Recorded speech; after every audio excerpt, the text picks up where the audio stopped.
about the meeting phase, the runner/chaser phase, the harmonizing phase and all the rest. What I'm going to write to you about today are the real-life phases you'll experience and the emotions that go along with them when you encounter your twin flame. My personal philosophy is that there are enough people out there telling you every theory under the sun, and you will find teachings that resonate with you. I am here to be real with you. I am here to say, yeah, twin flames, fantastic, big picture ethereal reunion, shifting planet energy and all that.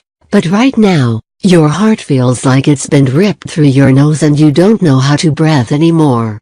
Or you're living your entire life in the shadow of waiting for them to come back to you. You've convinced yourself you have no strength and power of your own and you are dwindling. All the theories in the world are fantastic, but let's deal with the real world stuff first, so we aren't incapacitated from life anymore. I will be entirely honest that I think twin flames has become somewhat like a religion, each sect of people holding passionately to their beliefs. I believe the real truth lies somewhere in between it all. I believe most people are expecting a twin flame to be something it won't ever be, and I believe many people are trying to give the term twin flame to relationships that are simply unhealthy and toxic so they have some justification for staying in them. All these things have their reasons, and the fact is that as long as you're getting something from a situation or relationship, you'll find a reason to stay in it. I truly believe to the depths of my soul that the only way to get through life, happy, whole and experiencing your magic, is to live authentically in your truth. Whatever you chose to do, doesn't matter near as much as why, and if you are consciously aware of it. When we have awareness, when we have enlightenment, we have power, and at the end of the day, that is the thing I wish for all of you, truth over denial, power over limitations. Below are my own opinions based on my own experience, study, research and talking to hundreds upon hundreds of twin flames. Take what resonates, leave what doesn't. You are here for a reason. I pray you are blessed one. Shock and awe. The very first thing you'll discover is a deep sense of knowing. You'll feel this person in your soul. This happens with all types of soul bonds, but there is a weight that comes with the twin flame meeting that doesn't with the others. This isn't so much, oh, I know you, as, oh, I've been looking for you. If you've never really felt that before, you won't have the words to entirely describe the sensation, but it will be a blend of comfort and excitement that is unmatched to anything else, and it's this feeling that will bring on a state of awe and euphoria that will last potentially 4 months. At first everything is very wonderful and beautiful. You are experiencing awakenings left and right, your chakras are lighting up, you may be having past life flashes, expanded spiritual awareness, possibly even telepathy and other forms of contact that aren't within the physical realm. You are not crazy, this happens to all of us. The sex will be unlike anything you've ever felt because there will be this deep connection of souls. It won't be a mere physical act, you will be bonding and reconnecting on all levels imaginable. In some cases, the intensity will scare one or both of you right away. Or you may both be able to simply stay in the moment and enjoy every sensation. It's a coming home. It's most likely what you've searched for all your life, and you feel blessed beyond words that this actually exists, and you've got it. My advice to you in this phase: enjoy every single moment of it. Do not overanalyze it, do not fear it, do not hold back. Dive into these sweet blissful waters and swim in the deep end, because in my experience, they never come back around again and they are absolutely not to be missed. 2. Rough waters. One of the biggest aspects of the twin flame is that it mirrors back to you all the areas you have wounds. Every place that you are not acting in your best interest, and where you need to grow. That is painful. There is no two ways about it. Going through this part of the process, that can start as soon as a few weeks into the relationship, is like walking through fire.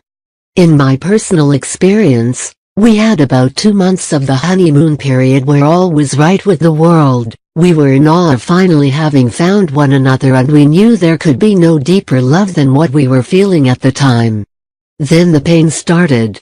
Fights over stupid things that felt like the world hinged on it. Painful reminders of abandonment, rejection, insecurities and jealousies. It all started coming out of the woodwork. He also met someone else who, at first, was just a fun distraction since he lived so far away, but later became the perfect place for him to run to.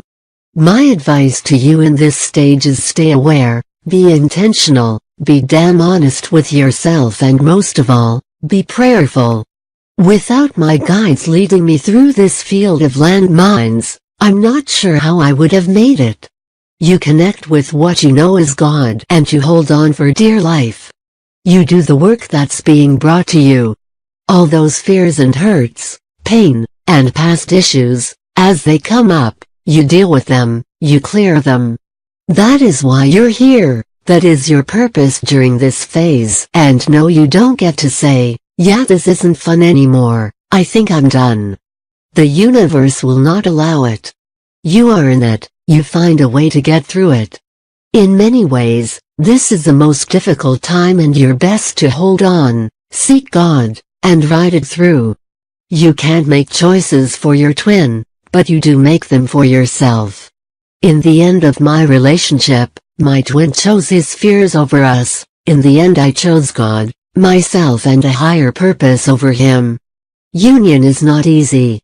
I have to live my life out in my own truth that I am separated from my twin, but that while I was in that relationship, it did everything it was supposed to, and that's in large part to how I responded to it and how I navigated it. You are not a victim to this. You have far more power than you know. Find it. Use it. 3. The doormat. Hear me out. Yes, we all want reunion, but at any cost? Some twin flame unions can turn abusive, and that is never something you should stay in. This is why I say, be aware.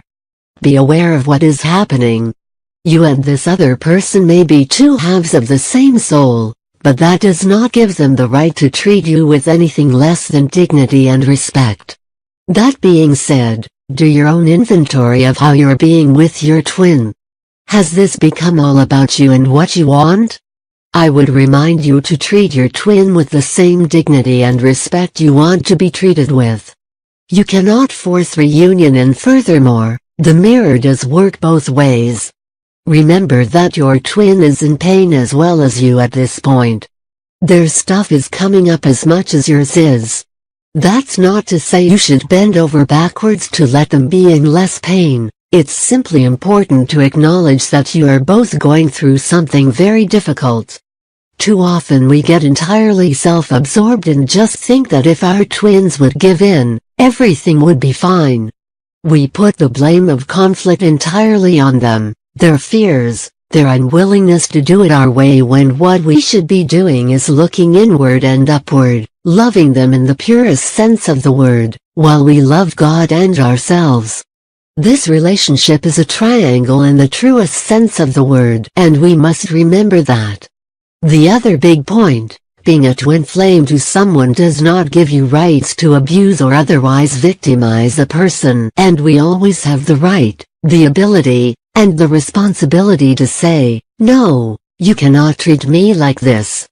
I feel very strongly that too many of us act in fear of losing this other person and give them far more leeway than we ever would anyone else. I believe what we are doing in this phase is nothing more than enabling these people, these ones we say we love so dearly, to never grow, to never have their dark night of the soul, to never find their awakening that would lead them back to us in full reunion. You are not serving your twin by being a doormat to them. I cannot express this strongly enough. We hope this channel has helped you discover where to start on your actual paths. Please like, subscribe, share, and leave your suggestion in the field below. Thank you.